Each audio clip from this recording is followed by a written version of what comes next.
Hey everybody, I'm Deena Englander, and I am here today to talk about next in our channel of productivity techniques. And today we're going to be focusing on to-do lists. What a good to-do list looks like, what a bad to-do list looks like, why it's important to have them, and how you can set yourself up for success. So first of all, we all have a gazillion things that we need to do at any given point in time, right? Sound familiar? There's just so much stuff. The reason why we want to have a to-do list because I want to take the information out of your brain and put it somewhere else. I want to reduce the amount of time that you have to constantly be remembering things, be forgetful about them, so that way you can be present in the moment at all times. That's number one. Number two is that I want everything on your list to have a date, that when you are going to do whatever the thing is. Things without a date are less likely to get done. Things with a date are more likely to go into your planning. And if you can learn to work off of dates and your to-do list, you'll actually get things done in the appropriate fashion. Another helpful thing is to organize and categorize them. So if you're physically writing it down, have one page for work items, another page for business development, another page for home things. I really don't like things written down, so I probably shouldn't have even said that. Let's make it something digital. It can be a simple spreadsheet.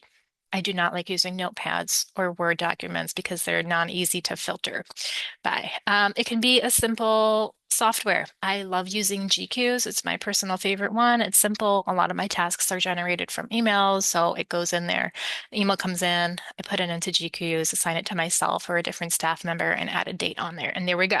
I have an actionable to-do list.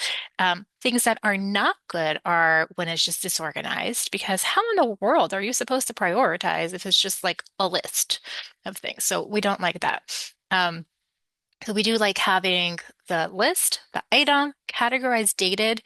If you can get this granular, it would be helpful. But if your software or spreadsheet allows you to estimate about how much time you need on it, um, that is great if you think you need half an hour on it or 15 minutes. Overestimate usually because things you often take longer than we expect.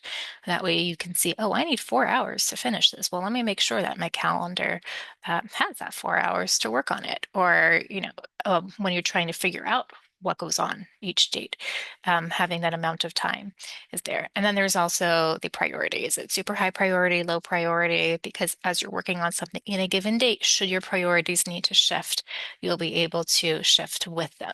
So that those are the ideal components. I do not want you to be writing things down, using sticky notes, using Apple Notes, using, I don't know, all the different things you could possibly can. Have one centralized place that is your source of truth. Don't have a notepad and then put things on your calendar so that you remember them also. Have your to-do list that's structured well, so that you can keep on top of all of them and they're all in one place. Another tool people like is Notion. You can check that out, see if that one works for you.